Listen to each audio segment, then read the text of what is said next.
Well, hello. I didn't see you there, Internet. Welcome to Updated Autopsy Report, a podcast from Yotsuben and Friends where we replay the entire Ace Attorney series with longtime fans and newcomers. I'm your host, Ben, and with me today is Dessy. Hello. And two friends of ours, Tiago. Yeah. And Rose. Hi. Dessy and I are the longtime fans, and Rose and Tiago are the newcomers to the series. We hope that through all of our perspectives as we play through the series, it'll reveal new details and provide interesting commentary for a series that's near and dear to us. Today, we have all played the third case, of Apollo Justice Ace Attorney Case 4-3, titled Turnabout Serenade. Dude, I like this one. Okay, all right. So we're gonna get a land of contrasts here. Wait, what do you mean land of contrast? Well, the general impression for this case from the fandom, I think I feel safe in saying this, is that it's a little on the negative side. It's not like Turnabout Big Top level of dislike, but people are get a little frustrated with this one because of the amount of rewatching the video that you have to go through. Oh my god, yeah, I liked the actual case. I wasn't going to bring up the 3D render video you watch 56 I love times. the 3D render video. It was 11 o'clock at night. I was getting frustrated. The judge was like, play it again. And I was like, Your Honor. That's because you choose to play these cases down to the wire. I have no choice. I digested this case in my own free time. And if I had digested, I probably still would have been mad about watching the same video over and over and over again. We should go a little bit into the case before we just start declaring. I know. I liked it, so let's talk about it.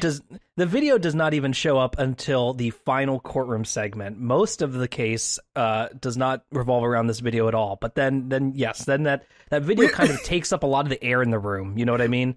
We haven't even discussed the case. Right, exactly. So let's get into the basic summary of the case.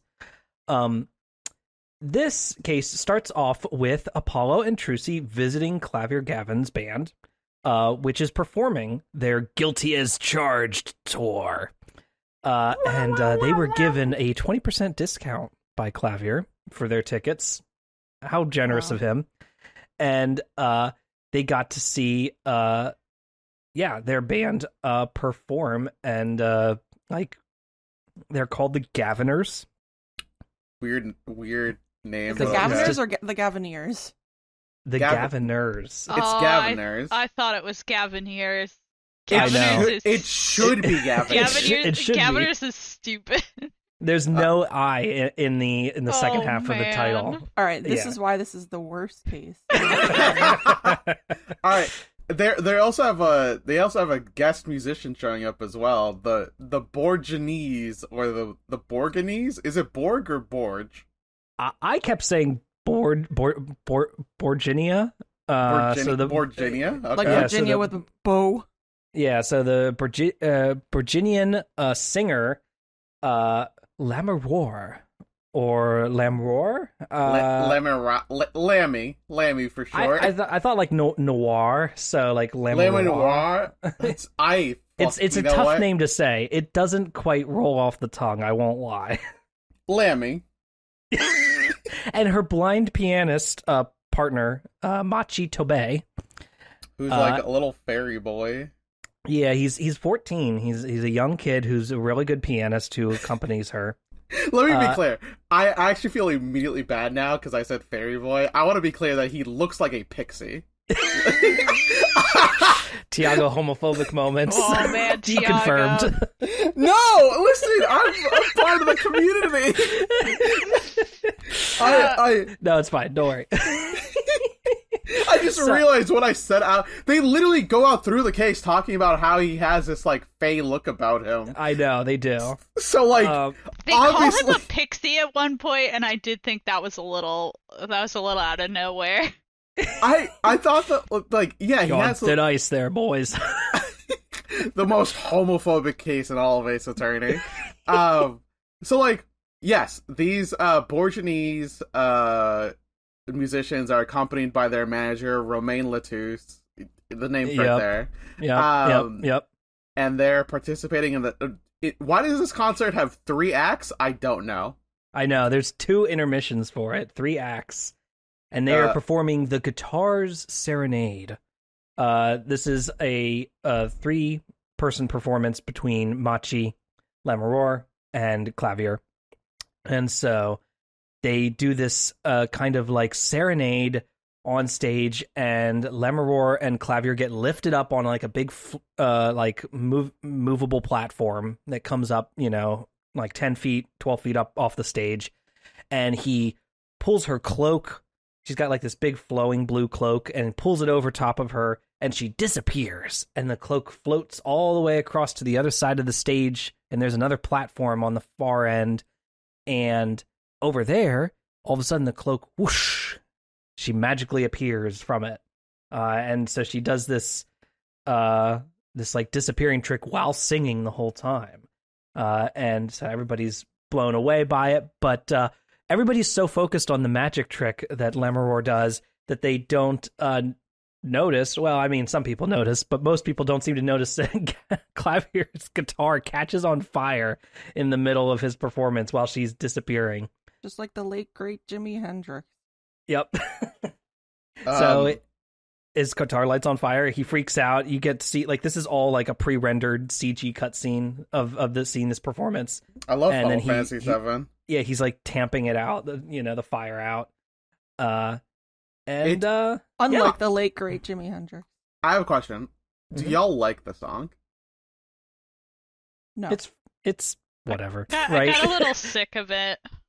I actually love this song. I thought it wasn't bad, but I was the like, lyrics are very silly, is the thing. Yeah. I mean, of course the lyrics are silly, because then the entire case wouldn't exist if it wasn't silly. Right. I listened to this song, and I watched that 3D cutscene, and I thought to myself, wow, this is the pinnacle of technology. And Nintendo DS really bringing out all of its strengths right here during the Lemuror / Gaviner's show. The song sounds silly, but like there's also some parts where I was like, oh, this sounds a little bit off, and then we'll go into that. Yeah. There's a different version of this exact same song that is Lemuror's like theme song that plays when she's on screen, and that arrangement I think is quite nice. I think that a lot better. Yeah. That to use a phrase that Rose that you've used, that reminds me of underwater music. Yeah. Bring back my mermaid palace theme songs. Yeah, it kind of gave me those kind of vibes. Would you guys want to play like an Atlantean justice system game? Yes. Where like we have to sue people whether or not they killed a shark or something? Yes. Yeah. Keep that one in your back pocket for the future. I will. Okay. That's just the Freddy Fish games. So, yeah. God damn it. Freddy Fish, God. attorney at law. That's like the second segment. And then the third segment is the band comes back on and performs. Apollo doesn't really want to be part of this. He doesn't want to watch this. So he goes backstage, actually, and he meets Emma Skye, who is working security for the concert backstage there. And so they hang out and they talk for a few minutes. And then all of a sudden they freak out because they hear gunshots coming from Lemuror's dressing room. They kick the door in and they find Romain Latouche lying there on the ground, bleeding out. And he's dying, and Emma's like, okay, I'm gonna go get, help. Apollo, stay here and watch him. Make sure that he's all right. You hear somebody leave the room, but Apollo doesn't see who. There's like a ka-chunk, noise. And then he gets to listen to Latouche's dying words as he says, cold, can't see, the witness is Siren. Sure, man. So we get our first instance, I think, of like somebody encountering somebody like in their dying moments, basically. Yeah, that it's not like I know we had some instances during the trilogy of like characters like expiring on the stand. There was an instance. The instance that I thought about was case 2-2, where there's a situation where like you saw the victim when they were alive, Mhm. and then you get to see the victim dead in like a moment later. That was Right. the doctor who fucked over a lot of people. Yeah, exactly. So that's what this kind of reminded me of, is just the like, oh yeah, we're watching a witness literally die.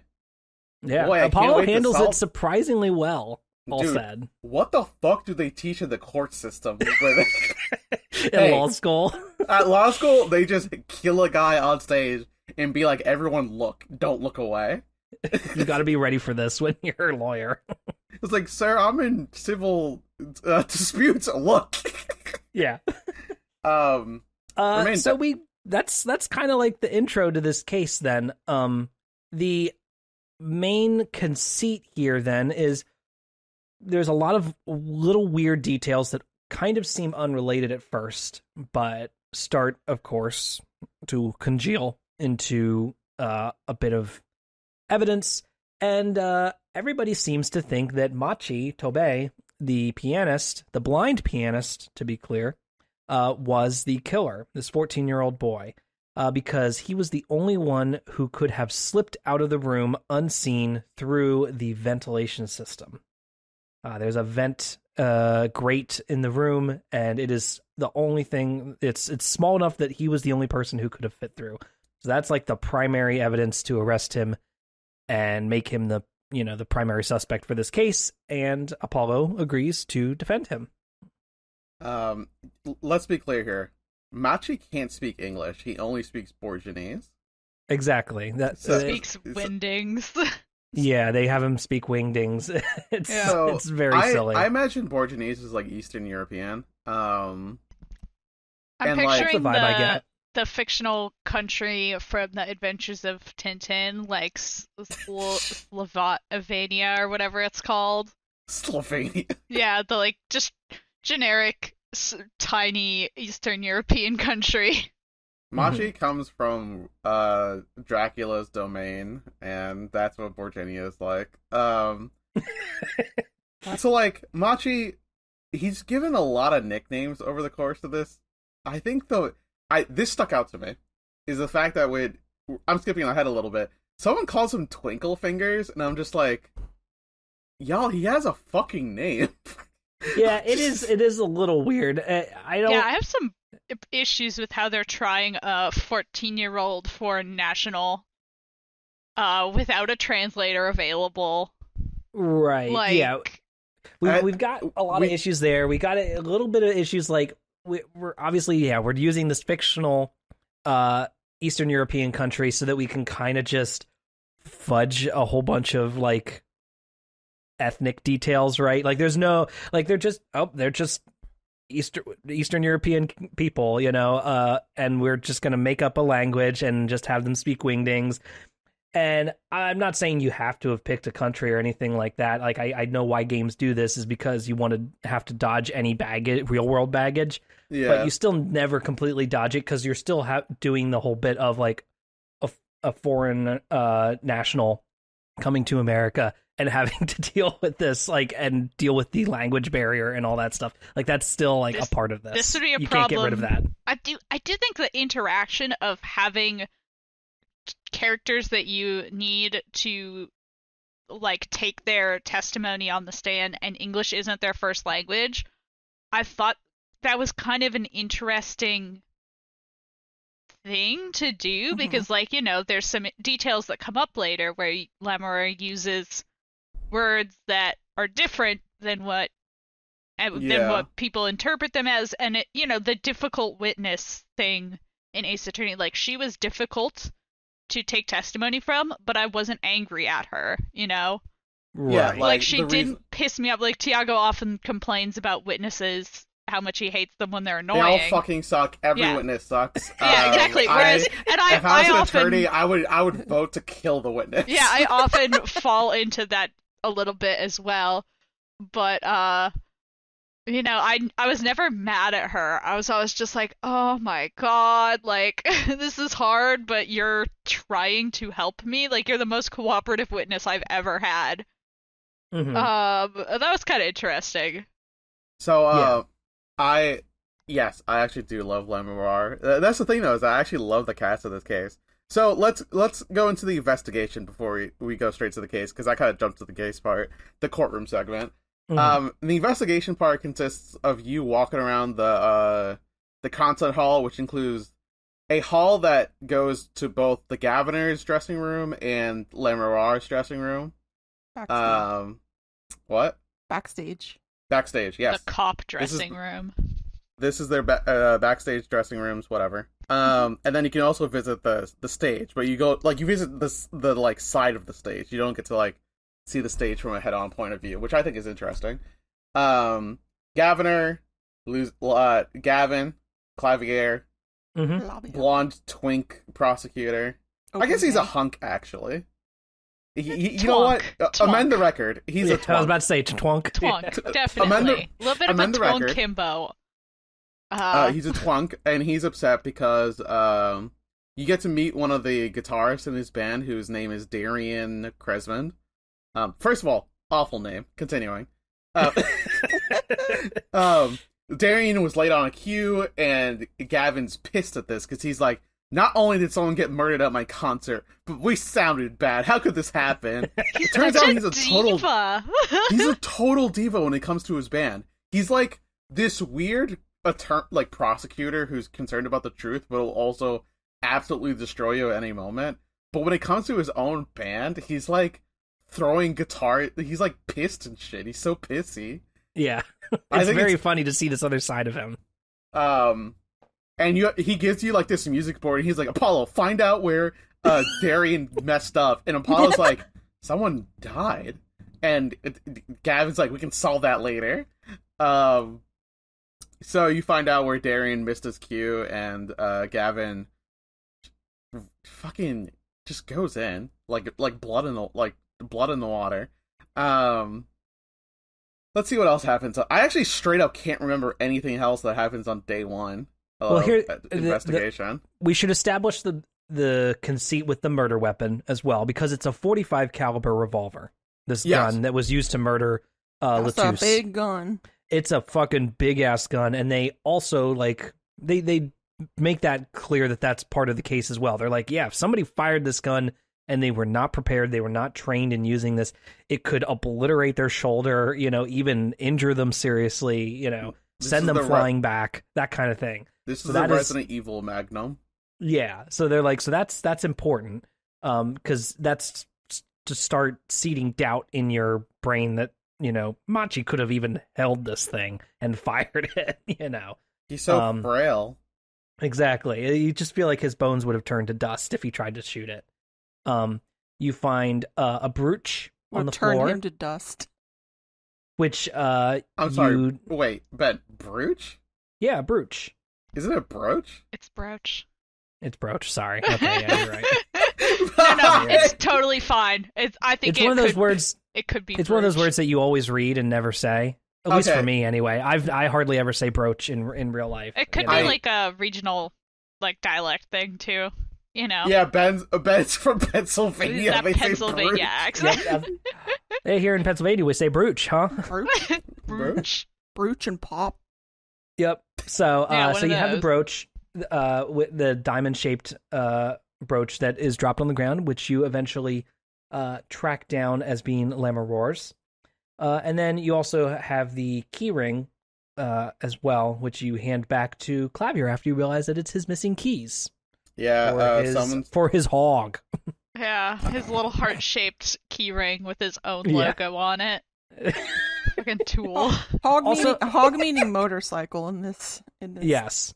There's two other things I want to tackle before the end of this investigation segment, which is one, at the very end of the investigation segment, then Machi and Latouche's corpse are moved.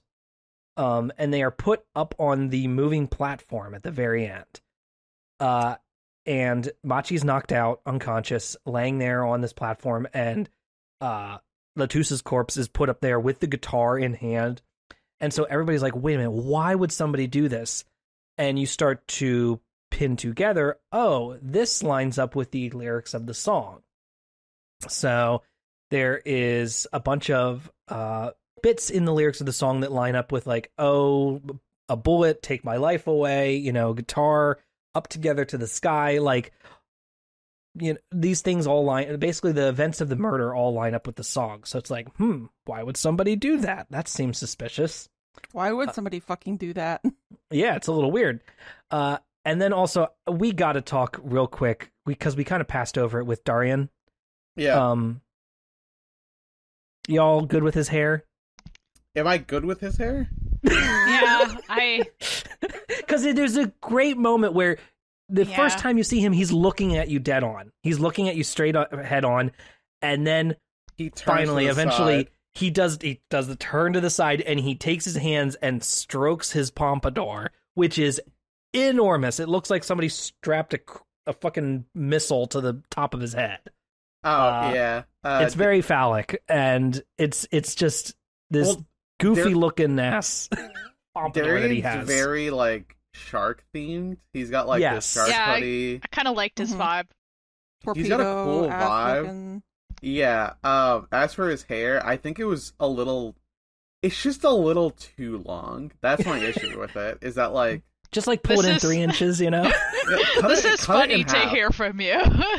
I love pompadours, but like at a certain point, This like, is too crazy. it's longer than his like straight up. It's longer than his torso. Like I'll just say, goes off the screen almost. it goes almost off the screen. I'm like one who loves pompadours in character design, so like this dude fucking rein it in.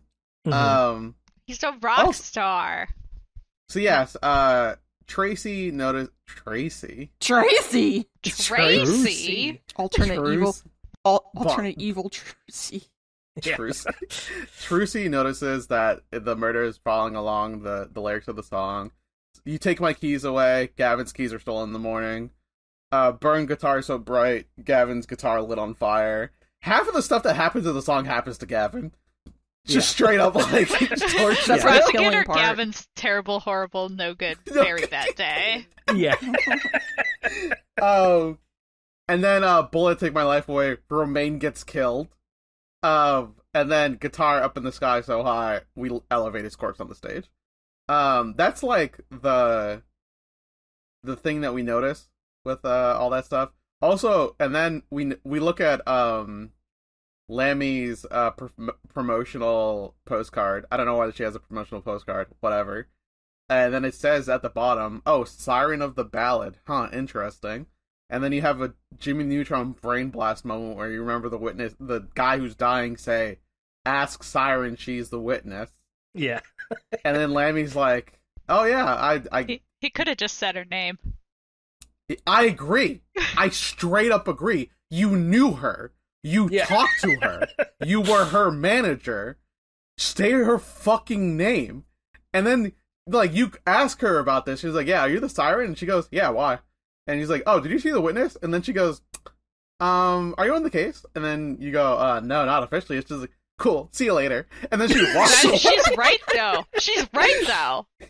Oh, she is correct. Shut the fuck up, Friday. Yeah. Shut the fuck up, Friday. So then, and it's only when Machi gets arrested that Lammy's like, "Oh God, please help Machi." And it's like, oh my God, fucking Christ, you now you want my help? Yeah. So you spent It was the first shut the day, fuck up Friday, though. I'm with her. She was right not to talk to us. and also Emma Sky is very upset at you because she asked you specifically to watch the body, and you say, "I will now investigate instead." And then you leave, and then the body's gone. There was a weird magician in the hallway. What was I gonna do? Not chase him? I forgot That's there's true. just an apparition of a yellow magician walking around. That fucked me up. There might be a little too much going. Like, I liked this case overall. A little too much going on.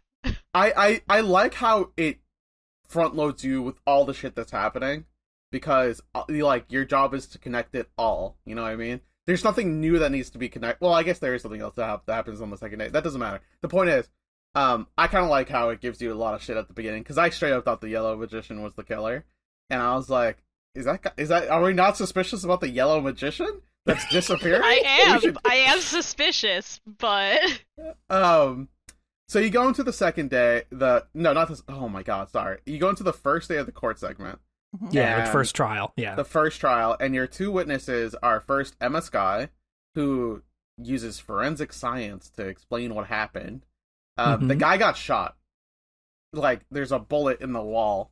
I don't know That's why the Emma... forensics, baby. That's forensics. We're done here. She lets me hold the luminol bottle for 2 minutes. Oh, yeah. So, very sad she didn't let me do that sooner. I wish. Yes. I wish she had given me stuff. The victim writes out a message in blood that is then wiped away, right? And then everyone in the courtroom is like, "Hey, that looks like a message. Shouldn't we find out what that is?" And then she goes, "I had the carpet cut up, and we could bring it to court right now. We Let's could have done this earlier when we were in the scene." I was kind of sick of her this case. I'm not gonna lie. Like the last case, she was like helpful and kind of funny, and let me did shoe prints. This time, pretty annoying. A little disappointed. Munch. That was whatever. Fine. I was Gumshoe. You miss Gumshoe? If Emma Skye doesn't give me fingerprint powder, we are not friends during the case. She has to let you do some kind of forensics, or else it's not okay. This is what you're saying. Void. So like your job is to go through Emma Skye's testimony and be like, how come this out? Like you bring up other evidence, and she goes, I mean, I don't. There's not really. That's not scientific. It doesn't really matter to the case. And you're going like, it's still evidence, Emma. What? You're a detective. And then Gavin goes, yeah, I deemed it not necessary to bring that up. And it's like, okay, man, sure. We should talk to Lammy though. And like everyone's like, why? It's like because the fucking witness, because the guy who died named her. Yeah. Like obviously we're gonna talk to her. So you bring in Lamarar. And you have to do the psycho eye attack to notice when she's lying. This is something I have to bring up. Yeah, go ahead. You first. What I was going to say is that the game doesn't actually prompt you to use your psycho eye attack this time around. It just shows up in the bottom menu. Psycho eye attack. Yeah, I noticed on the second time that the bracelet lights up in the segments you're supposed to use it. Yes. But yeah. Let's no more say, hand holding. You have to pay attention Finish to your your thing. fucking self.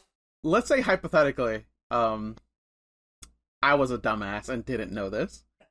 I'm sitting they don't here. point it out. Yeah, they don't point it out. They don't tell me. What you don't like.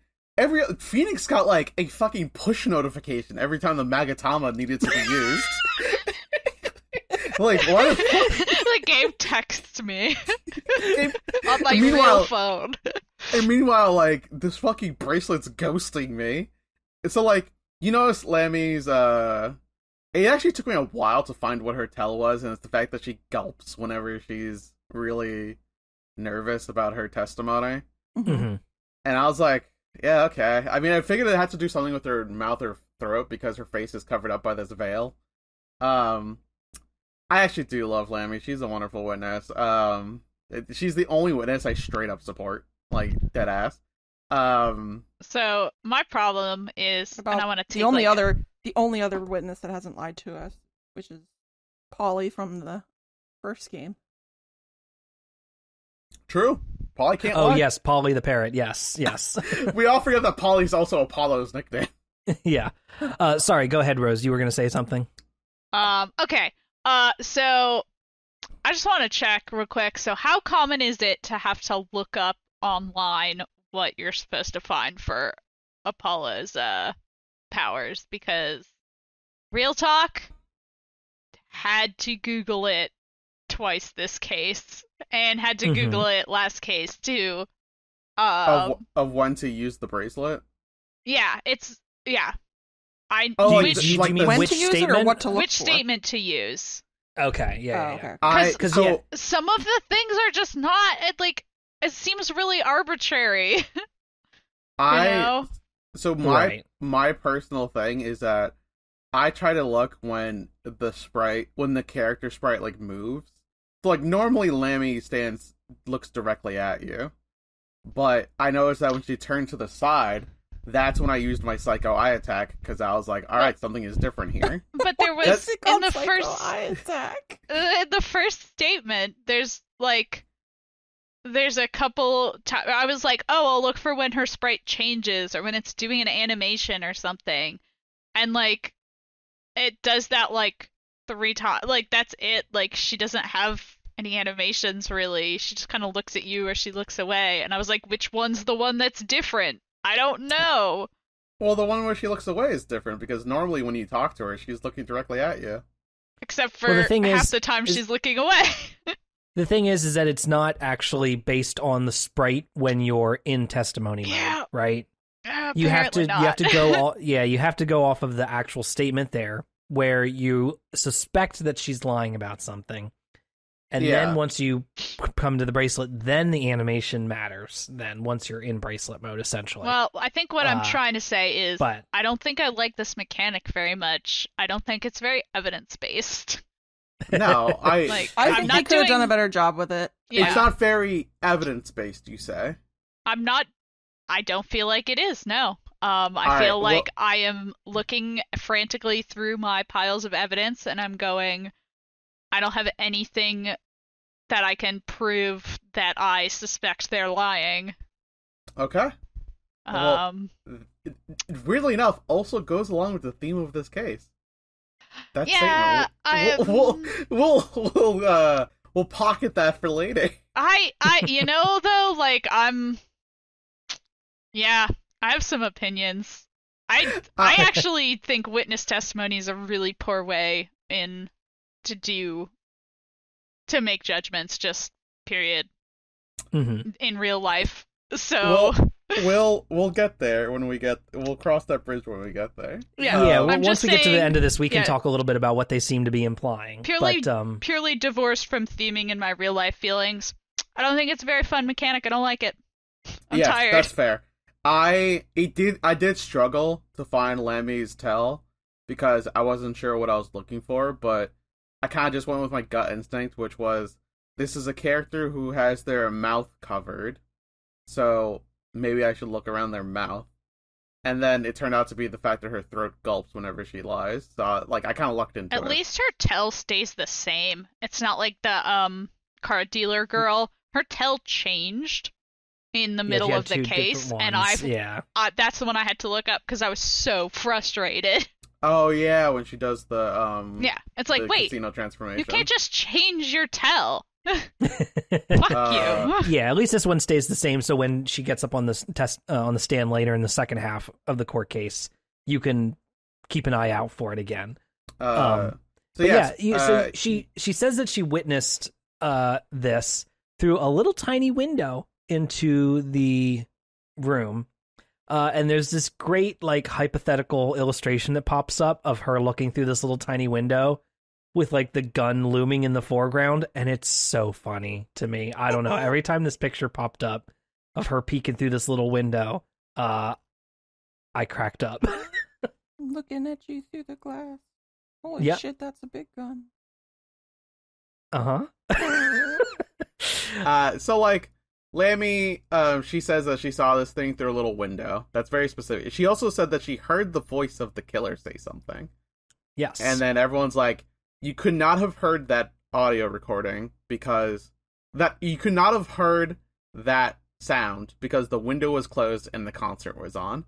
No one could hear anything through the window. We tried it. Gavin tested this. I guess when he had free time. And Lammy's like, no, I for sure did it. And then everyone goes and then everyone starts to I don't remember how we got to this conclusion, but Apollo figures out that Lammy's actually blind, not Machi. No. Yes. No, that is the conclusion they come out with, is that Lammy is not actually... Lammy... Let me try that one more time. Machi is not blind. Lemuroir is. Exactly. It's a swap. It's a swap. And that, it turns out that, even though Lemuroir's her whole diva identity turned out to be oh yeah, I can't actually see, even though I'm called the landscaper of sound, which is a wild thing to call somebody. Mm-hmm. I'm kind of jumping all over the place here.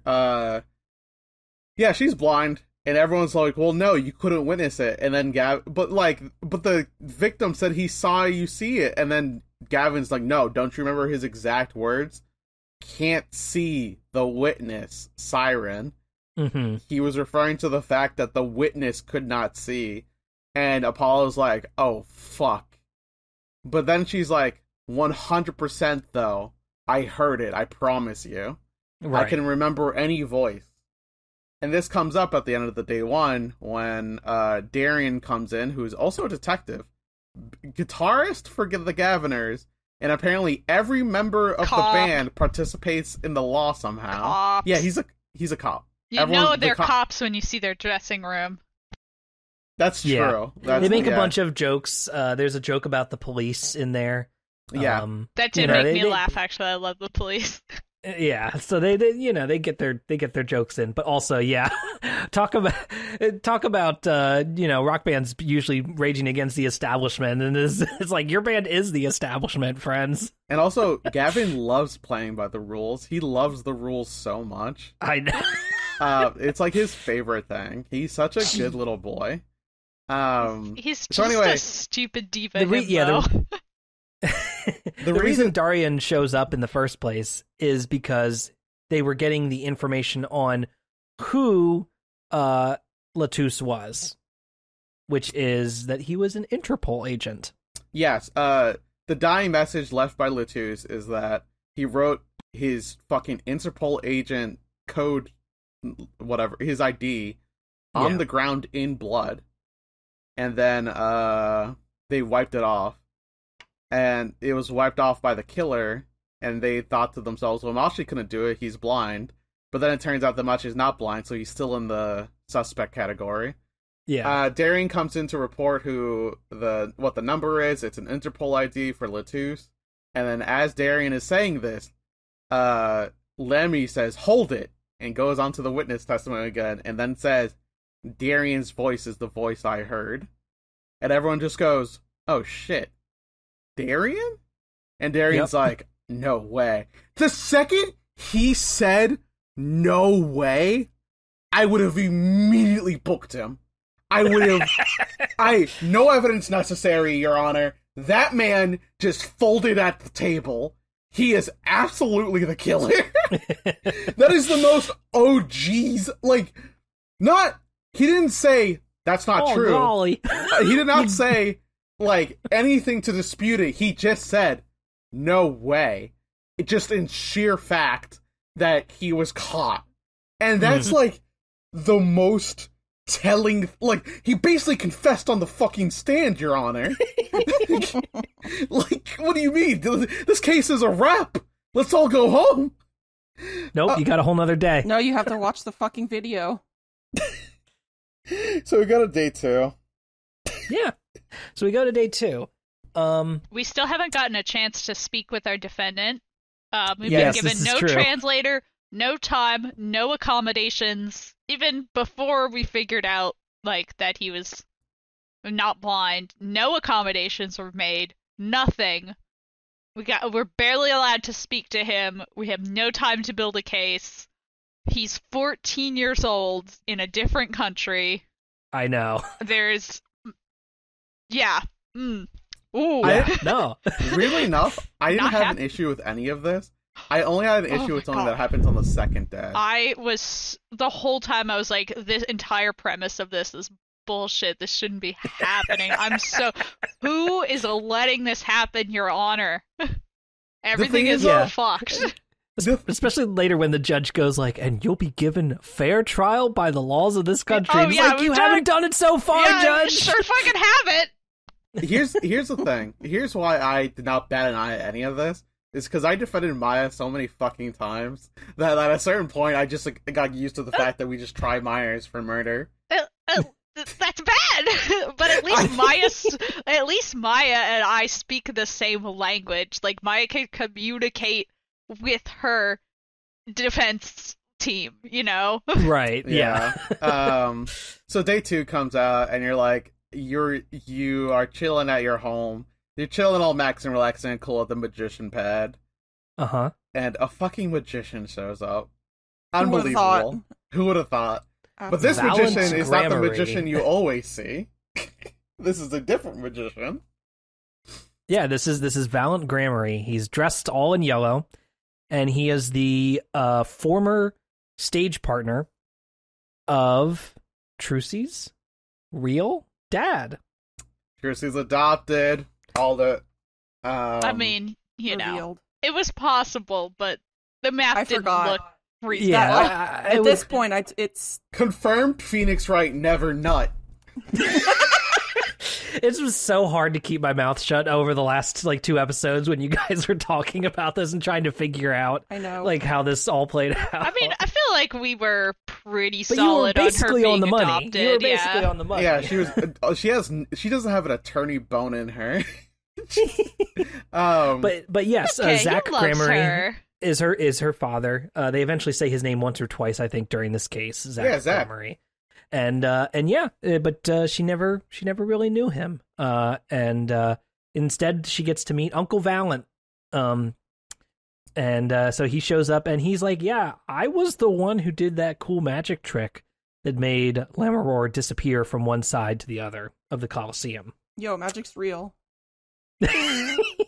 No, this is an illusion. This is stagemanship. This is I mean, A magic sleight of is hand. real, but no. That's my psycho eye attack. That's not magic. That's different. So I think that there's a picture in the Write Anything office of a black and white magician. It's in sepia tone. Let me be clear. It's not black and white. It's sepia tone. And I just think that's Trucy's dad. She talks to it sometimes, and she's like, "Today I solved a really good mystery with my best friend Apollo." And Apollo's like, "I'm in debt. wait, Aren't is we this all? is this like a scene that happens that I missed, or like? If you interact with the photo in the Write Anything office, sometimes Trucy will talk to it.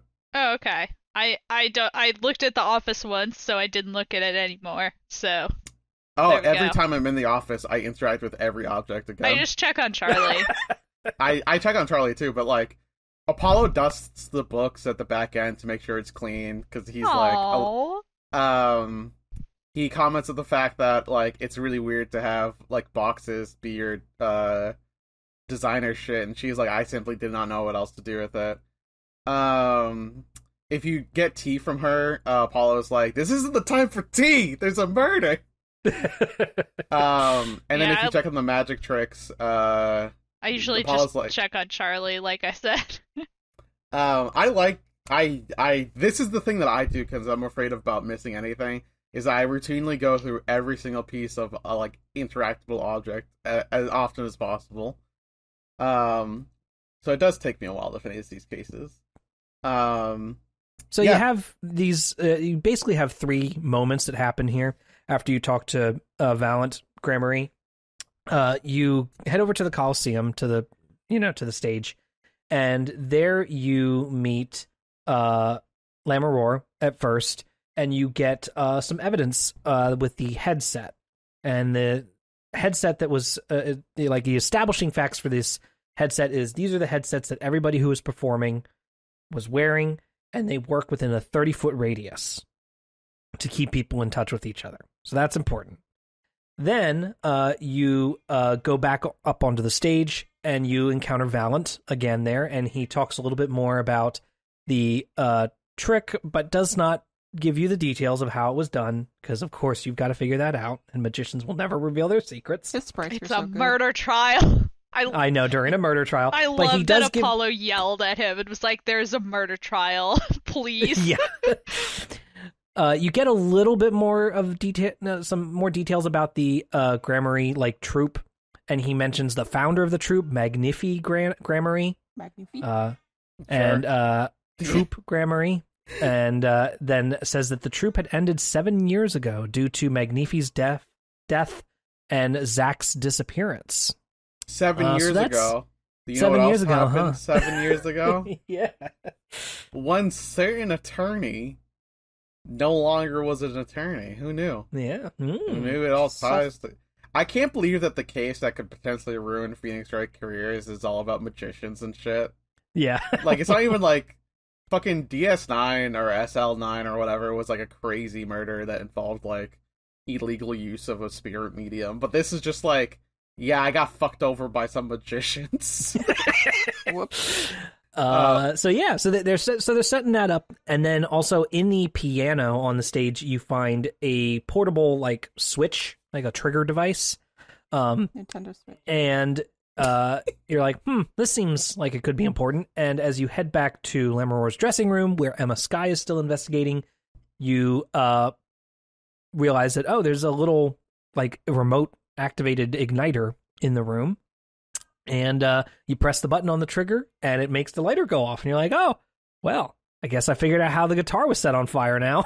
Yeah. Weird that it was found in the piano, and our client is a pianist. Yeah. Huh. What the fuck? Interesting. And then as you leave, you also then bump into Crescend, into Darian one more time, who is super pissed. He's like so frustrated that he's off the case now. He's not being he's not like doing anything to win over any friends, you know? You're kind of like, man, this guy sucks, actually. This guy sucks. I don't know I think he's the guy who did it, and I think he sucks. Now I just got to do the footwork now. Yes. I think what also happens is that at a certain point, Trucy's like, let's go visit Gavin at his office. And like, you're like, you know what? Sure, fuck it. So you go to visit Gavin's office. His office is sick. I like it. You like his office? It's very, like, it's supposed to look like a recording artist's office. There's a bunch of guitars everywhere. There's the burnt guitar on the table. There's a strange piece of plastic in a jar. Trucy and Apollo make fun of his fancy chair. Trucy and Apollo make fun of his fancy chair. He also talks about how he wants to, like, fuck guitars for a while. And Apollo's like, okay. Yeah, he does. This is happening to me, I guess. Try to fuck his guitars for a while. And he just talks about it. It's okay.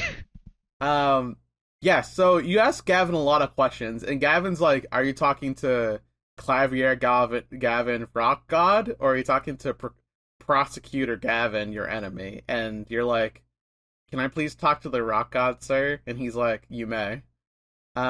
Switches personalities. He talks about the guitar that was burned, which was a gift from Lammy that was sent over from Virginia, vacuum packed in a way that no one else touched it. And then you get to talk about the cocoon. Mm-hmm. And boy, howdy, did this case take a wild turn when we start talking about the cocoon. I thought the twist was, let's throw in this magician new character at halftime, and no, it's also, hey, here's a whole plot point we've never mentioned before. So Roman Latus is an Interpol agent, specifically from Virginia, whose goal is to prevent the smuggling of the Borginian cocoon. The Borginian cocoon is a cocoon that only exists in Virginia, and its silk can be used to create a serum to cure a disease called incuritis.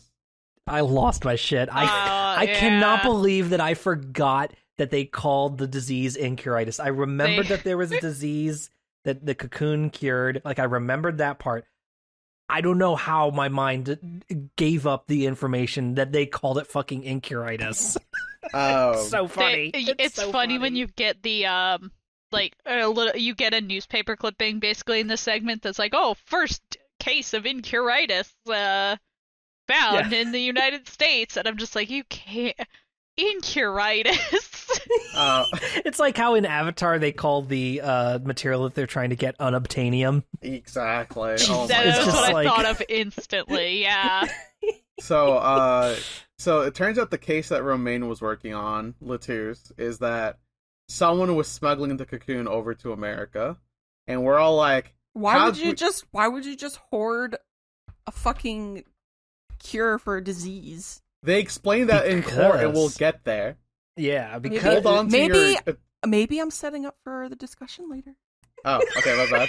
I apologize. Yes, and then Gavin's like, man, I wonder how they smuggled it in. And then I look over at the guitar that was vacuum pack sealed in a way that no one touched it since it arrived here from Virginia, and I go, I couldn't tell you. And then I remember that the guitar was lit on fire to destroy any evidence. Right. Huh. Who smuggled this, some might say? Maybe someone for Borginio with music-related connections. Who knows? So, after you talk to Gavin in his very cool pad, and you're like, I guess there's a cocoon plot now, Tracy. Do you know anything about cocoons? And Tracy's like, fuck no, what? You finally have the wherewithal to ask your client, oh wait, no, I totally forgot. There's one big thing that actually happens before you get to talk to your client. We don't know where Lammy is. She disappeared. Yeah. We want to talk to our client, but we can't find Lammeror. Who can translate and hasn't been translating. Yeah, for us. And so we start looking around, and Emma's like, I can't find her either. Can you help me look? And so you run around the backstage and then back up to the front stage. And then you notice that the guitar case is shut. And there's a little bit of cloth sticking out of it. And you're like, oh, fuck. And rip this guitar case open. And inside is Lammeror, knocked out, unconscious. I thought she was dead. But she is alive. I thought she was dead, and I thought that this case was going to fucking die. This case dies with her, if it goes. So she's taken to the hospital, and hospital. Yeah, that hospital, Hickfield Clinic again. You get to talk to her briefly, and she says that somebody, hit her over the head, and she was able to stumble and run and hide into this guitar case, and then passed out inside of it after she pulled it shut. This is to run from her attacker. This is something that's never said in court, but it's very strange to me that while she was attacked, the assailant said literally nothing, right? Mm-hmm. If I was going to attack somebody, I would at least shout, like, I'm going to, like, yeah, like that, you know what I mean? Or what do you, Link? No, I'm just saying that, like, I grunt and scream, like, this is a moment of violence. So there's no way that I would, like, in the fucking heat of the moment where I'm about to kill somebody, I would be completely silent. Unless I was an assassin, whatever. Or you've already killed before. That, like, it's not impossible to think that the assailant must have known of Lammy's ability to recognize voices. Mm-hmm. So this is somebody who knew that Lammy would be able to recognize their voice if they spoke out loud. So they were intentionally being quiet. This is never brought up in court. This is something that Tiago, thought about and was like, right. How come we're not talking about this? How come we're not talking about the fact that she was attacked by a silent assailant because they knew she was deaf? And a person, blind. Jesus, oh my god. Isn't it weird, huh, Darian? Isn't that weird, man? Isn't that weird how they didn't want to be recognized by them? That's so weird. Anyway, you visit Lammy in the clinic, you pull out the cocoon, and she's like, oh yeah, that's a cocoon from Virginia. If you smuggle those out of the country, it's punishable by death. Sure. How fucked up. Sure. If you say so, I'll believe you. Anyway, she's sitting there in the hospital, and you're like, okay, anyway, can you come down to the detention center with me and translate? And she's like, oh yeah, I feel good enough to do that. It's like, okay. I can't believe this is the first time we finally get a translator. And so we finally get to talk to Machi for a little bit. Machi is scared upon seeing this cocoon that we show him. And, we get the details about how it can cure incuritis. And when Apollo says, like, did you smuggle any cocoons in? He says nothing. He completely shuts up, but does say that I can't go home now. And then, of course, the one and only Darian Crescend shows up and says, oh, Machi's got to go talk to the Borginian embassy. You can't talk to him right now. Let's go. Come on. That's it. That's all you get. Bye. Even though he was specifically told by Gavin to not participate in any law things. I know. So Isn't that crazy? Yeah, Apollo is like, oh yeah, obviously he's trying to cover up this and not let me talk to Machi. That's strike. Obviously. Dead ass, that would be strike 3 for me. I would accuse Darien first thing I walked in the court. It'd be like, listen. Right. Number 1, the witness named him. Number 2, the assailant was silent while they were attacking Lamoire. Number 3, he was operating as a law enforcement officer even though he is currently a suspect and was told not to work on this case. Mm-hmm. Specifically by a prosecutor. Mm-hmm. Mm-hmm. So, like, clearly he's working under his own motives. Like, he's got his own prerogative going on right now. He's the murderer, Your Honor. Yeah, it's pretty obvious at this point, and it feels like it's just the fact that he is a detective himself is what's giving him protection, you know? Wow, bad cops. Who would have thought? Yeah. So then we go into the next it's just dragging it out in court now and like proving it. And that is kind of like the theme, I think. I think that's safe to say of this final segment is that you're really struggling to utilize evidence, like actual physical evidence, to prove that Darien did this. Even though you have he's a the whole most lot of witness testimony and motherfucker. circumstantial stuff. So, like, yes, the next day starts, and finally fucking Phoenix Wright Bum of the Year shows up. I love this little scene, though. I think this is great. I actually do love this scene. Where he says, like, this case will be impossible to prove, and Apollo's like, why? And then Phoenix Wright is just like, under the current legal system, and I'm like, yo? Where's my evidence law book? I need evidence law ducky. I need to know the rules, like. Also, this whole thing where I have to find the real murderer still is happening. Like, come on, buddy. It's always up to the attorney to find the real murderers. Cops are just there to provide false evidence. Yeah, that. If only, honestly, even if that was it in real life, that would still be a better system than what we do now. Ba-boom. In real life or in the game? Yeah, in real life. In the game, it only works for me. Apollo Justice, apparently. So, like, yeah, Phoenix Wright is like, you gotta find what ignites Darien. And I thought what this meant is that I was supposed to make fun of his guitar playing. And I was like, yeah, you're a shit guitarist, Darien. I thought I was just supposed to antagonize him, so I tried to. I thought that was kind of a weird metaphor as well. I didn't quite get what he wanted me to do. Right? I thought this, I don't know. So we have 2 witnesses today. One of them is Machi, who is being translated by Lammy, and the other one, we'll get to him later. So Machi starts speaking through Lammy, and like Gavin's like, hey, listen, I know enough Borginese to know if you're lying, so you can't speak for him. And so you have to cross-examine Machi while having like Lammy be the in-between. And I think that is really interesting.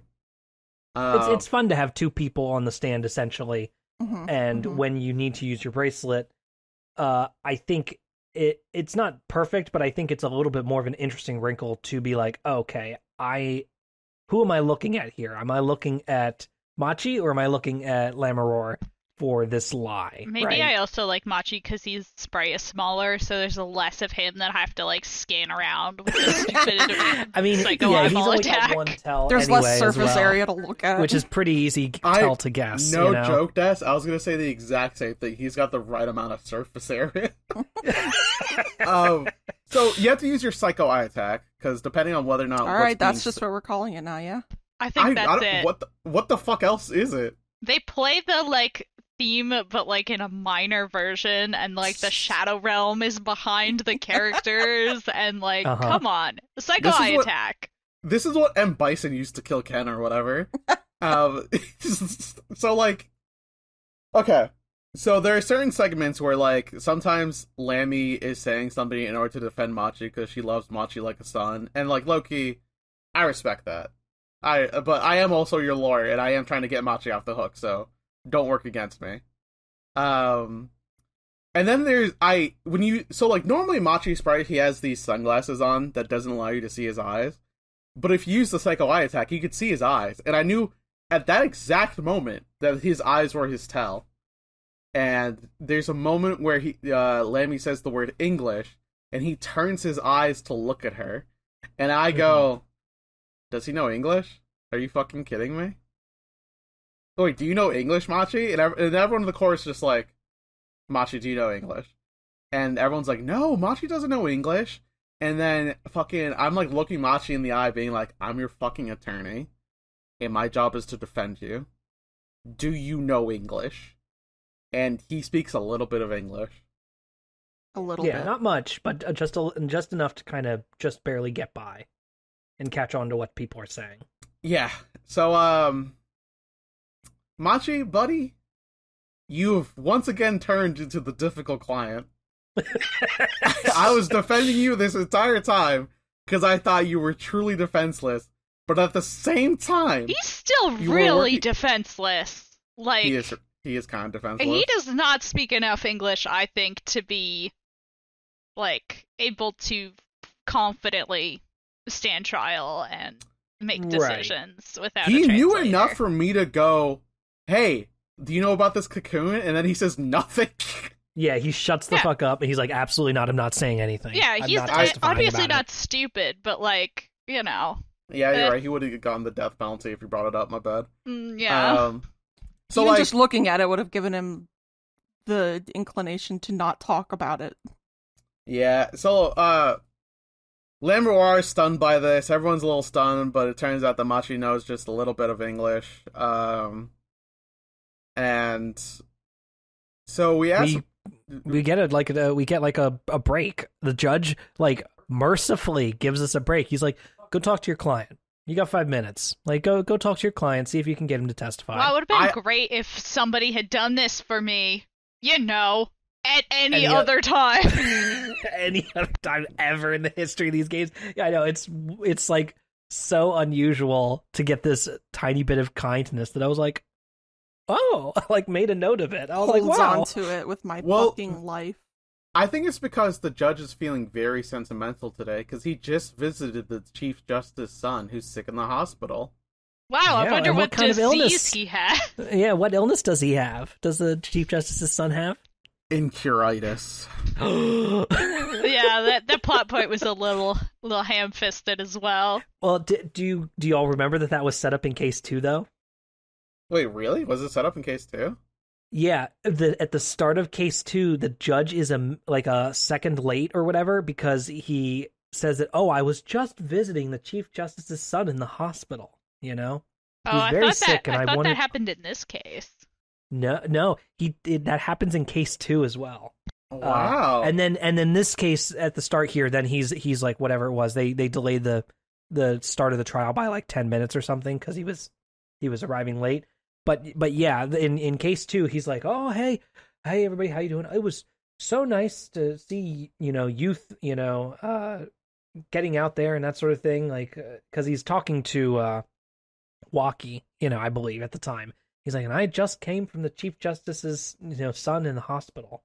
So it's a through line. You're right. Holy shit. So it kind of comes up there as well. So it's not much, but it is a little crumb that was dropped earlier. Yeah. So you can't get Machi to testify. He refuses. So you come back in, and they're like, "All right, did you get Machi to testify?" And you're like, "Nope. Instead, it's gonna be Lammeror testifying." Okay. Again. And so you get her on the stand, and it is time to break down a couple of things. Mainly the magic trick and how it was done, because that will have a big bearing on the case. And also how these triggers, these remote triggers and igniters work, and the headsets on all these things are in these 30 foot radiuses, radii that you're trying to deal with. So I forgot real quick. This is actually very important. The entire reason that Darian says, like, obviously it wasn't me, is because the Apollo and Emma heard the gunshots happen during the 3rd act, and Darian was on stage during the 3rd act, and that is his airtight alibi.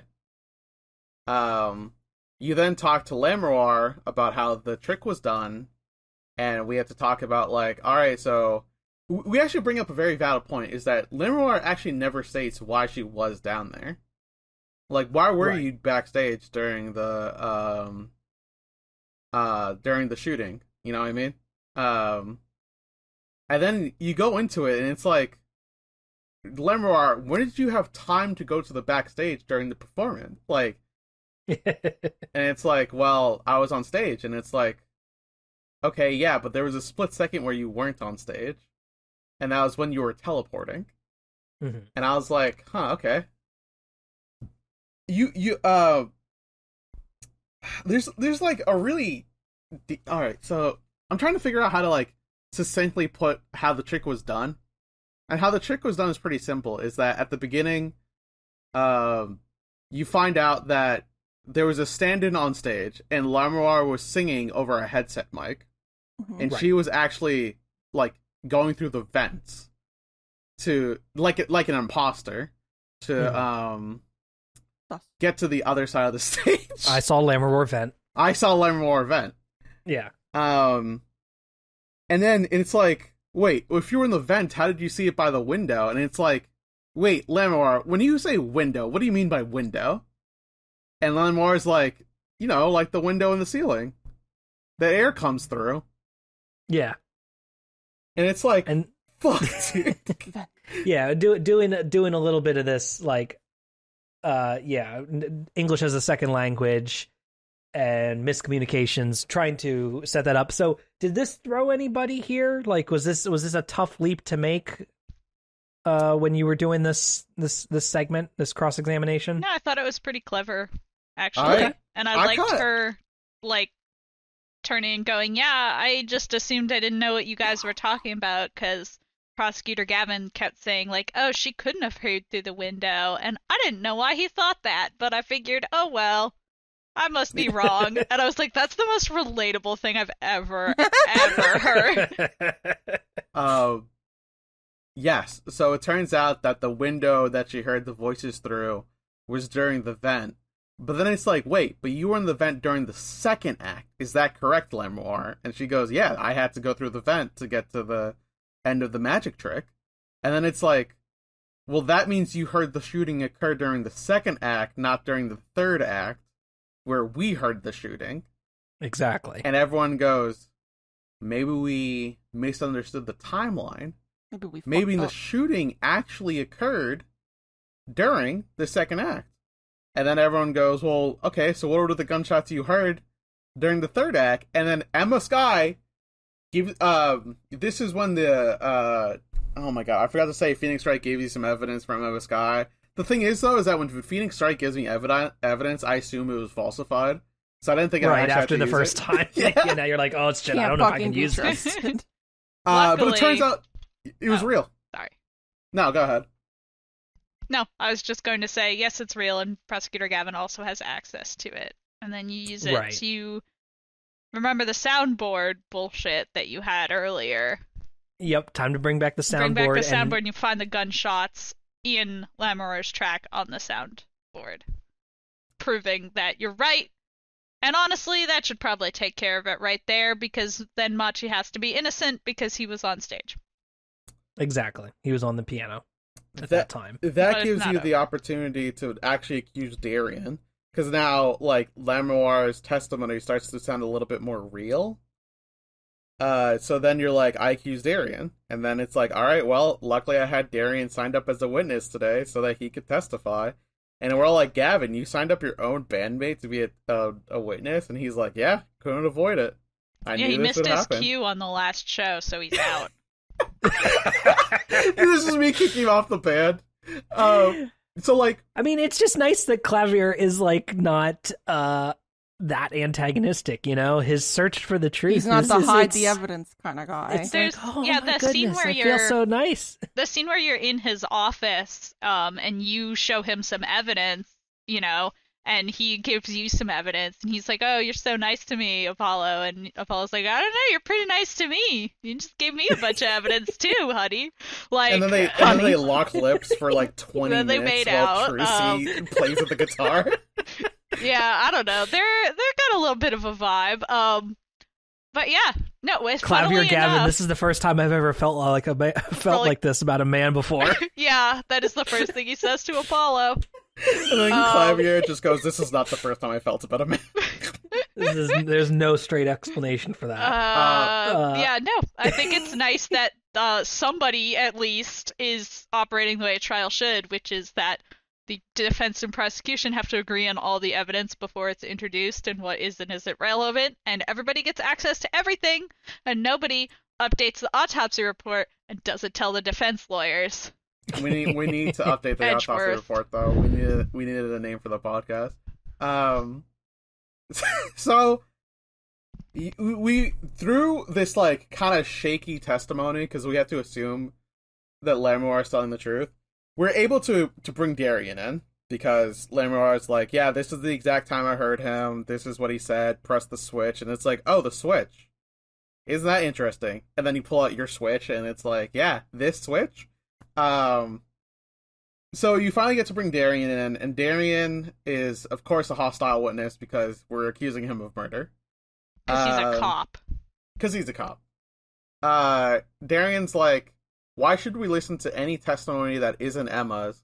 Lamoir's testimony is shaky at best, and she's defending the client. Like, why are you guys listening to this?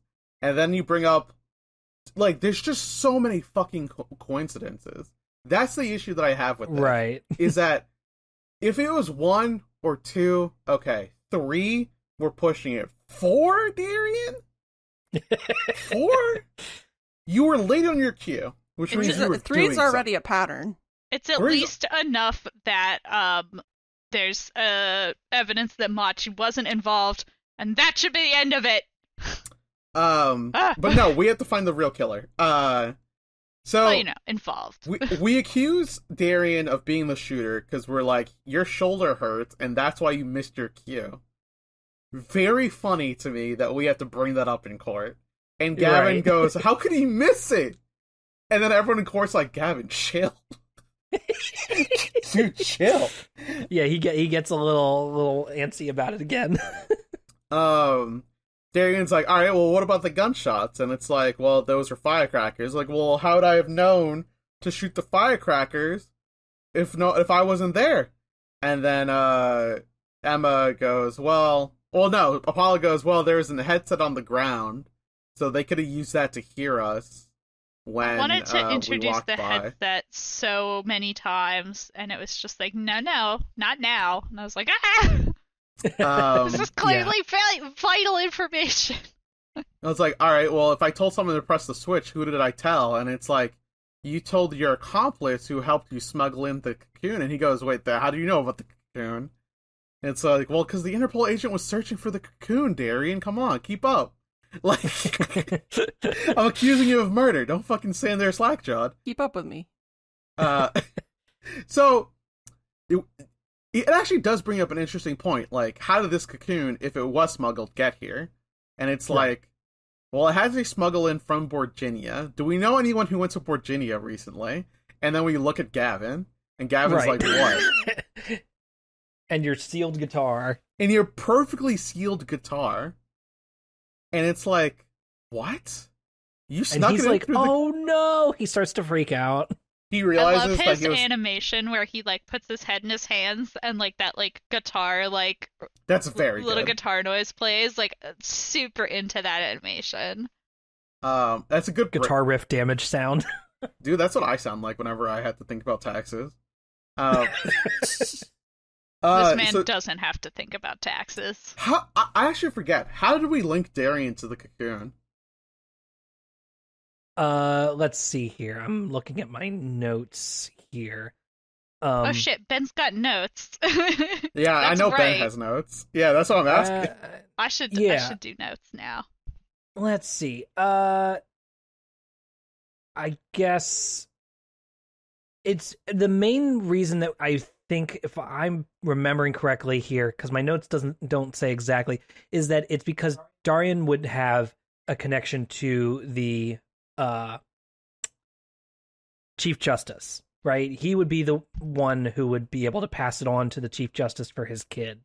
And that is kind of giving the motivation there. His department is also like the international division, so like he knows about all this shit. He knew that the guitar was coming over. He knew when, where, how, etc.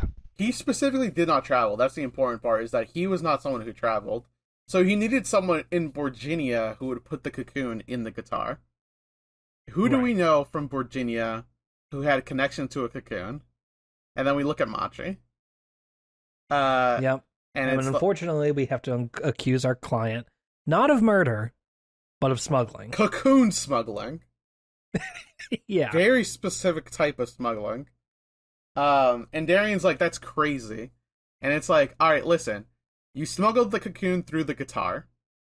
And there was an Interpol agent coming to intercept the guitar. You knew this, so you had to solve this. You said press the switch, do it, it's too late. You told this to Machi, who was wearing a headset, who was playing a piano on stage, hit a switch, light the guitar on fire, while the illusion was happening. At the same time, Lamoir is walking underneath, listening to you, sending you the directions towards Machi. Mm-hmm. The way that you're able to solve all this, to connect all these incidents and events together, is that you have to break down the music video and using the soundboard to isolate audio. Do you guys want to watch this video again? Do you want to watch it again? How about another time? The judge is like, play it again. Play it again. I like to imagine that Apollo Justice brought his own television on a wheelie cart from school and was like, Yeah. all right, everybody, check this the fuck out. And puts in the VHS. I do love that it's a VHS tape when clearly by timeline standards for Ace Attorney, we are in 2025 or 2026 or something like that. Exactly. By now.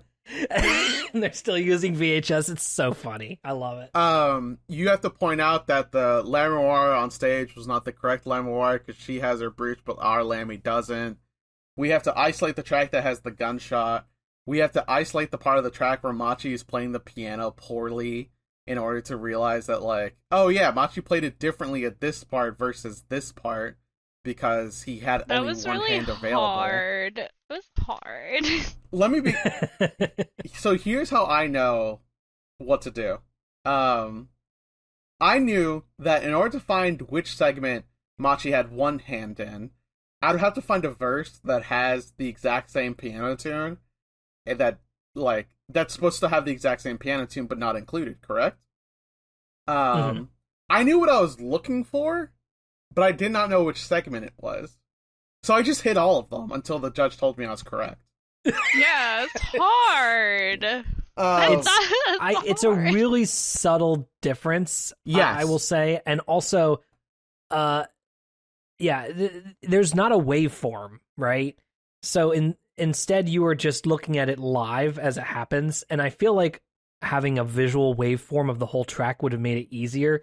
But yeah, they're excited to show off the tech that they can. Oh, look, we can have multiple music tracks that you can raise the volume up and down, and since we got a band in this game, let's do that. So it's okay, I get it. I like the music puzzle. It's just that I am not musically inclined, so I could not tell. I just hit all of them until the court said, "Yeah, you're good."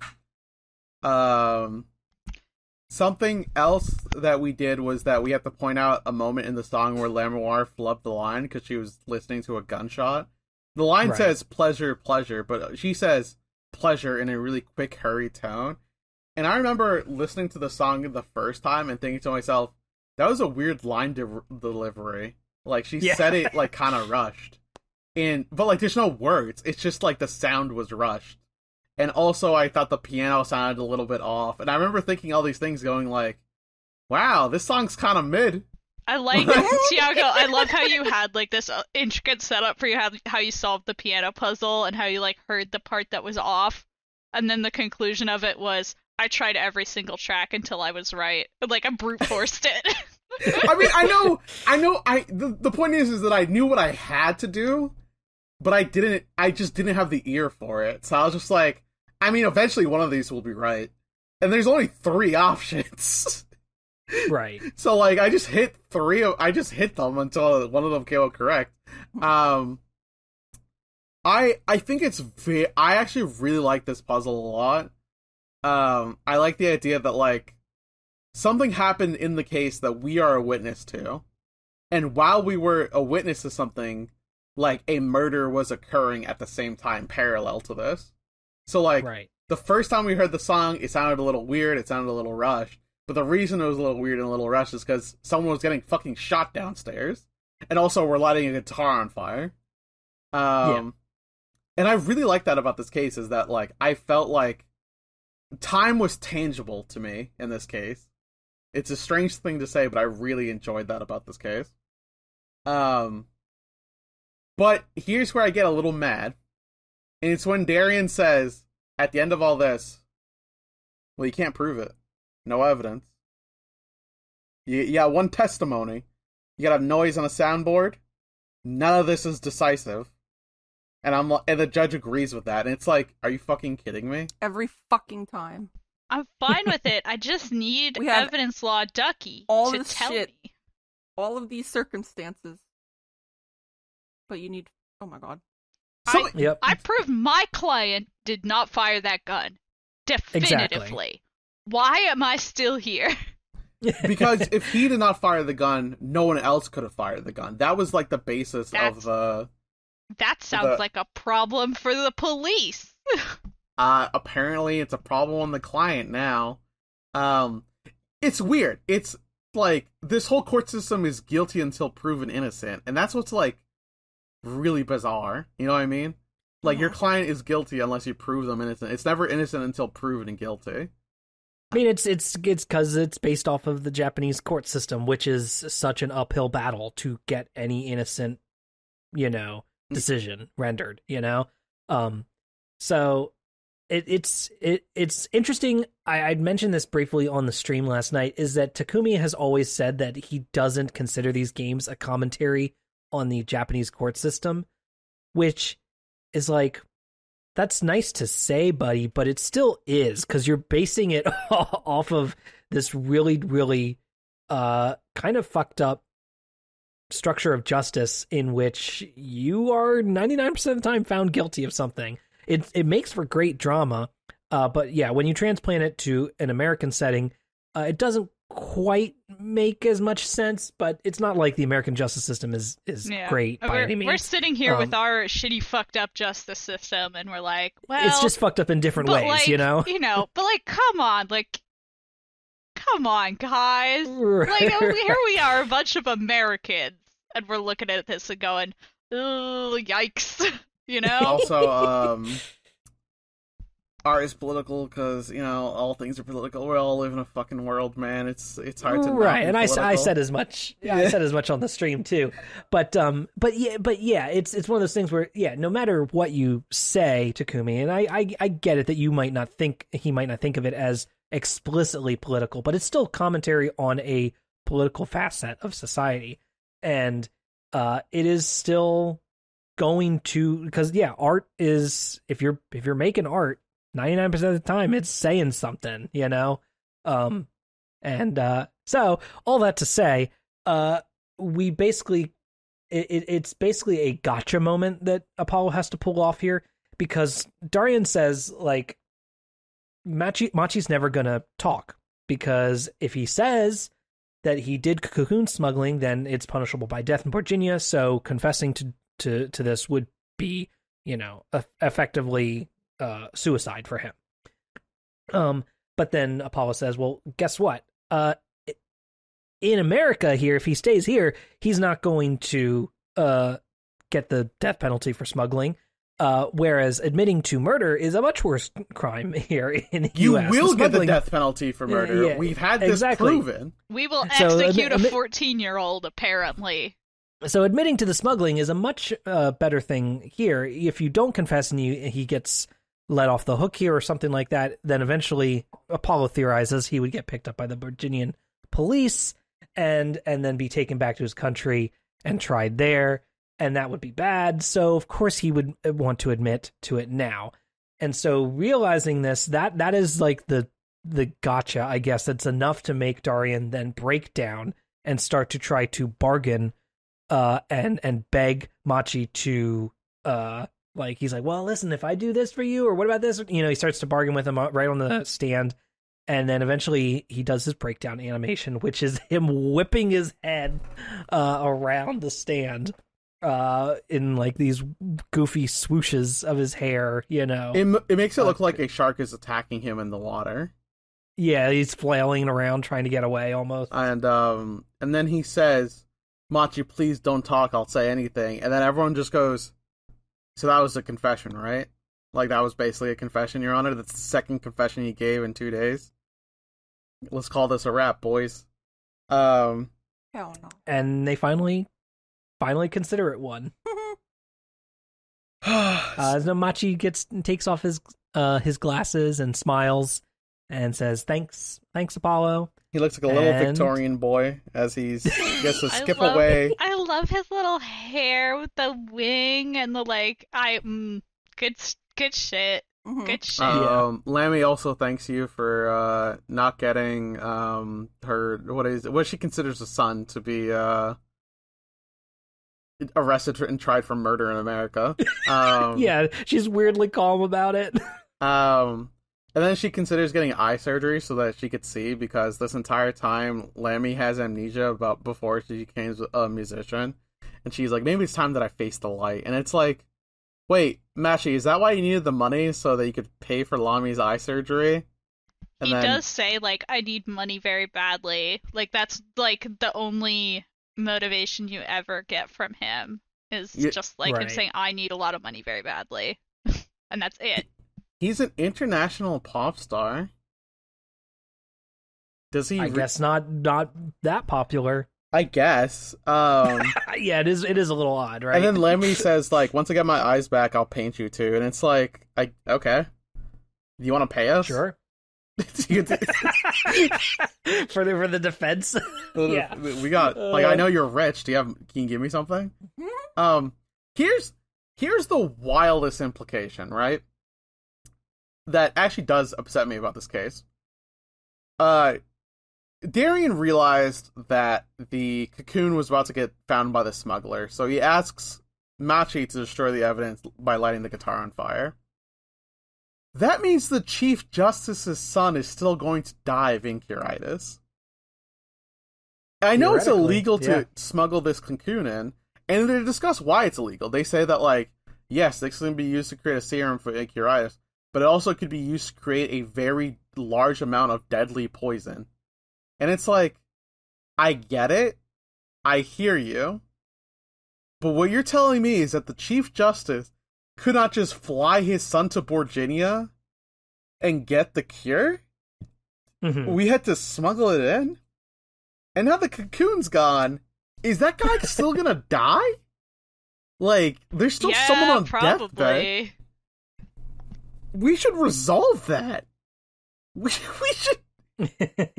So, who knows? Maybe we'll get that, like, after credit scene where all the witnesses are talking and the Chief Justice is like, and the judge is like, oh, by the way, Chief Justice is A-okay. Chief Justice Hassan, he's doing better than ever. Yippee-ki-yay. He's in Virginia right now, hanging out with Lammy and Machi. Who knows? So yes, not with Machi. Not with Machi. Machi's not in Virginia. Machi can't be in Virginia.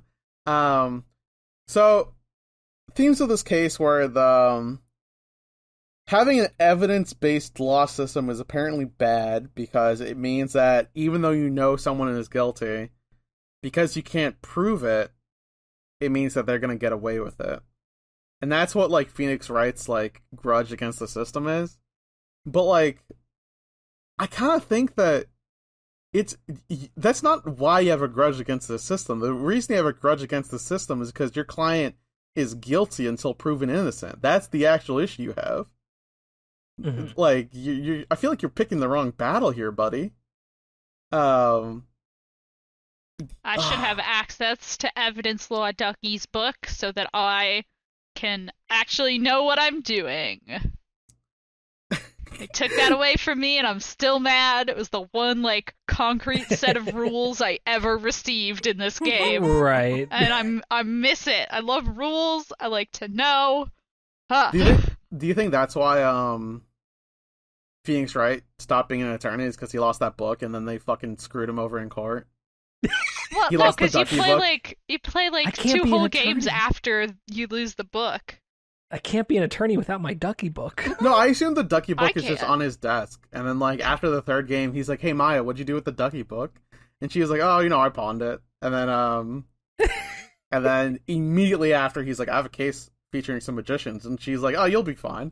And then it completely, like, scars him. Where's Maya? I miss her. Where's Pearls?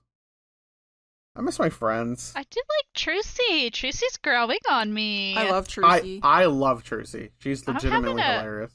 The only reason I was a little miffed at her in the previous case was just because she still felt like she was tutorialing me, and I was like, shush, Trucy, no, I know what I'm doing, stop. Where in this, it felt a lot more like we were doing it together, we were having a good time. There were a lot of cute little, like, comments and interactions. Her animations are just so adorable. She's my They're very friend. good. So Yeah. cute. Yeah. We got to find out about her grimdark backstory. I mean, I mean, her it father didn't even died. feel that grimdark because half of the people in that room were dressed as magicians while that conversation was happening, and I just can't. That's fair. That's fair. Dessy, I wanted to ask, since you had like experienced this game like through osmosis, but not like playing it directly, how did this case compare to seeing it act in, like, as we played through it on stream? Like, how did it there's a compare lot to more seeing stuff it? in here that I didn't know about. Like, basically, for the last couple cases, I mean, this whole game, basically, except for the first case, I just experienced this game through interacting with people on the internet. And I knew everything about the characters and things like that, but getting to the smaller pieces in between everything kind of fleshed out the characters a little bit more. Like, I know who done it and the build up to it and all that stuff. It was, my interaction with the characters was basically just purely character stuff that they don't really talk about. Everything that happens in between. So, Like the actual murder details and that kind of stuff. Like, I knew X character was the murderer and these two characters are in it and they're fighting against each other and things like that. So it's nice to be able to enjoy the game through this, and I don't know, it's such a long time between that time and now that it's kind of like, I don't know, sort of refreshing to get to look at the characters this way. It's like almost mostly new in a way. Sort of. Like, I know the end story, so it's just like irony up until the very end. Like, I know what's going on and I know what's going to happen, but getting there and getting to actually read the context of everything and experience all the characters, not in just a way that people were perceiving them on the internet, but actually the way that, that they are in the game. Were there any characters that you had an opinion of before that has changed now? So, Machi was not a character that came up a lot in discussion. Right. It's understandable, Yeah, I guess. like, he was, in the grand scheme of things, not... I don't want to go too far on that topic, but I was, like, aware of him, but I didn't know anything about him. I didn't know what he did, other than he was the client, and now we're just going to focus on Apollo and Clavier fighting in court. Sure. Yeah. And then, yeah, there's a lot of other stuff that I can't really talk about because it's spoiler territory. Ooh. Yeah. Well, we'll get there. But, yeah, so it sounds like people were fairly positive on this case, all said, despite the issues along the way. I had a lot of fun. I like a lot of the characters. I like the case a lot. My grievances are just with the fact that, like, there were several moments where I went, that guy's the killer. And then everyone was just like, yeah, but you can't prove it. And I was like, okay, fair. That's every case in the series, though. I know, but there's something particular about this one. And the fact It's really obvious, you know? it's like and it's obvious day one. Like, I don't know. But I thought this was a pretty good case. It's surprising to me that this one's not liked. That's my surprise. people just get really frustrated by the video. Video. That's the main thing. because I also came into this, and like when we were talking on the stream, like I was like, oh no, here we go. We'll see how this is. And then I was like, oh right, like first investigation, no video. First court, no video. Second investigation, no video. I was like, oh, okay, we're like, it's really only that final courtroom segment where you actually have to deal with the video. So I came out on this case more positive than it had been established in my mind. You know, Yeah. like, I was like, oh, okay. I actually, I like a lot of the interactions. I enjoy the like. I really like the interplay between Apollo and Trucy as they are investigating. Mm-hmm. I like Emma. I like Clavier. Like, I like all these characters, the way that they bounce off of each other, even if sometimes like there are minor annoyances with like the setting and the exact details of the case. The core group is really enjoyable, which I think is probably the most important thing, and will get you through a lot of other bumps along the way. So yeah, I was like, yeah, no, this is fairly fun. It's like I said, at the end of the stream, I was still like a little like, okay, we're finally done with that video, you know, and that court case, because you do feel like you're fighting uphill for something that you know is true, like you know Darian did it, and so you just have to kind of drag the rest of the courtroom along with you and be like, come on, over here to my side where you all agree that Darian did it. How do I get you guys over here? And so it does feel like a little bit of a slog occasionally. Mm-hmm. And the video playing slowly and you can't skip it, you know. And when people talk over the video, their text goes slower so that the video clip can finish and in time with the text. So people don't you just like feel like you're cutscenes. dragging. Yeah, exactly. Yeah, people don't like unskippable cutscenes. It's the worst kind of cutscene. So yeah, no, that's kind of how I felt about it. Rose, did you have any strong feelings at the end here? I think I mentioned briefly at the beginning. I thought it was pretty fun. I did get annoyed with the 3D video. Just over and over and over again. And I was like, Your Honor, you just want to find out how the magic trick was done. You no longer care about my client, whose life, a 14-year-old boy whose life is in danger. You just want to find out how the magician did the teleportation trick. So we're watching this video for the 5th time. But, I don't think it ruined my enjoyment of the case. I think Lamoror carried this for me. I thought she was a great character. Really good character design, again. And she was definitely really interesting, and, you know, interacting with her and solving a puzzle with her was fun. And yeah, Trucy was cute, and Apollo's great. I like Apollo. He's funny. He says funny things. He's grumpy all the time. Phoenix wasn't here a lot for this case, and I'm concerned that might have been one of the positives for me, because he wasn't around being annoying. He just sort of showed up and gave me, honestly, really unhelpful advice, like Tiago mentioned. With that igniter thing, like, buddy, what does that mean? Like, I don't get the metaphor, if I'm perfectly honest, so, you know. I like the idea that he has, like, that, like, after Mia mentored him, he's like, now it's my turn to be a mentor by saying some vague shit. But he doesn't actually understand why Mia said vague shit. So, like, she did a way better job. So he's just saying vague shit to say vague shit, and it's like, Apollo's like, hey, what the fuck, dog? What does that mean? And he's like, don't worry about it, and then he just leaves. Yeah, so I liked this case. A couple gameplay. I don't like Apollo's gimmick. The Specialize is so funny, but I don't enjoy it gameplay-wise at all. But I like all the characters so much that I'm still hanging out. I'm still having a good time. Yeah. And that's my impression of the game so far at the, like, halfway point, maybe? Well, yeah, that was what I was about to say next, is do you all want to know how much game is left here? 2 more cases. do you want me to confirm, or do you just want to find out? That's my shot in the dark. I don't really care. You can. It's okay if we confirm it, Rose? Yeah, I'm fine. Yeah, I'm fine with confirming. I feel like I'm about halfway through, so 2 or 3 wouldn't surprise me.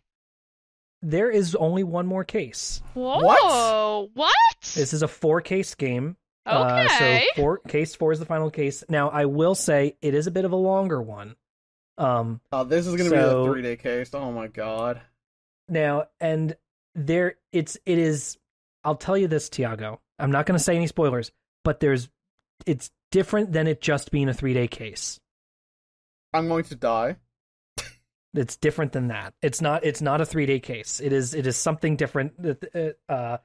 So. Oh my god! All right, shot in the dark. What it is going to be is this is going to be a case where you have to play as Apollo, but you also have flashbacks where you play as Phoenix Wright in the case that ruined his career 7 years ago. 7 years ago. You know, I think we should get back to our roots and do Rose and Tiago predictions. Do your crazy predictions. Crazy predictions. There's Tiago's I actually prediction. think Yeah. Tiago's prediction's pretty reasonable.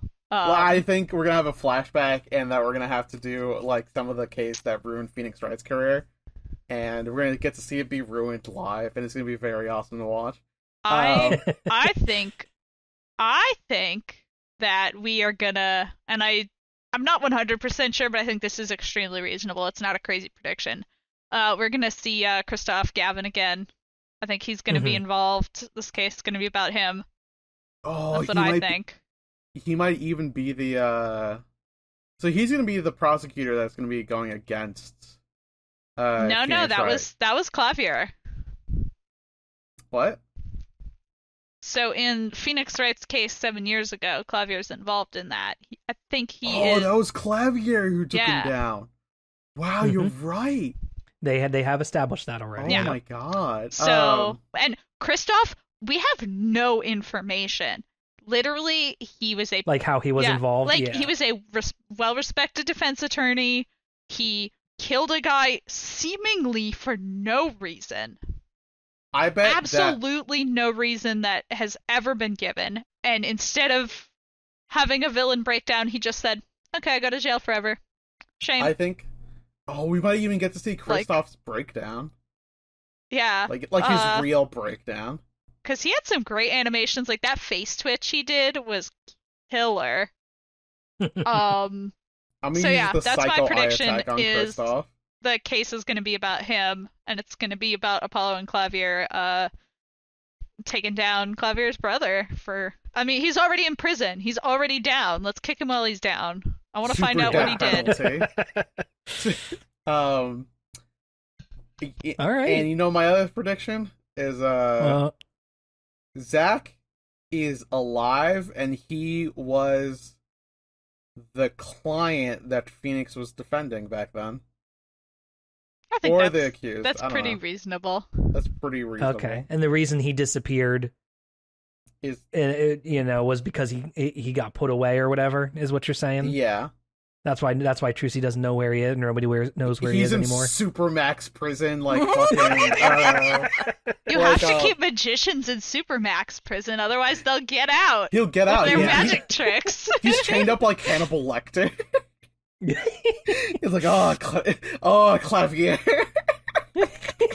Yeah, they're just in the same cell together. Yeah. Zach Grammy are just as bad as Hannibal Lecter.